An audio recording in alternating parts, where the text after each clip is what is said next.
Kakarating lang. Caldia SW 18,000 series.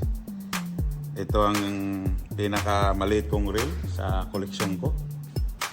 At sana kaya ko itong buhatin. So, ito. 2022 model Caldia SW 18,000. Ang laman. Yun. May line na band. Para kung may linya, hindi na kailangan sipit-sipita pa ng ibang band. Tapos may SLP plus na hindi ko maintindihan ano to. Okay, tabi yan. Tapos yung manual o kaya description ng mga parts at saka yung Daiwa na band. And then power knob niya. So, ang power knob niya is maganda. Grayish ang finish. Tapos naka rubber. Ito ang tinatawag nilang Eva ba? Eva rubber grip. So, okay naman siya. Sakto yung size. And then, laman. Ito pala yung Patalastas. Pinakapoging number 1 line spooler ng Dubai. Si Mr. Jill. Kung sa ibang lahi.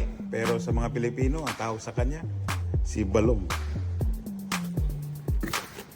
So, no, may commercial. May patalastas yan.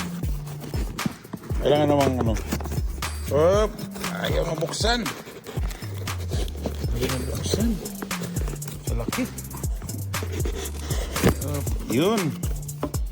So, ito ngayon ang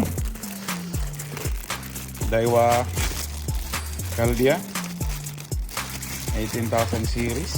So, ito siya is mainly for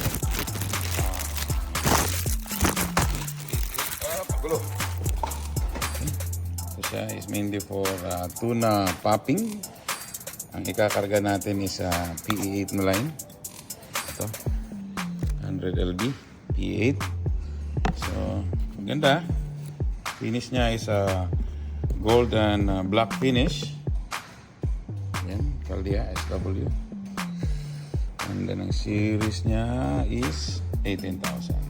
So sabi ng box, kasya dito ang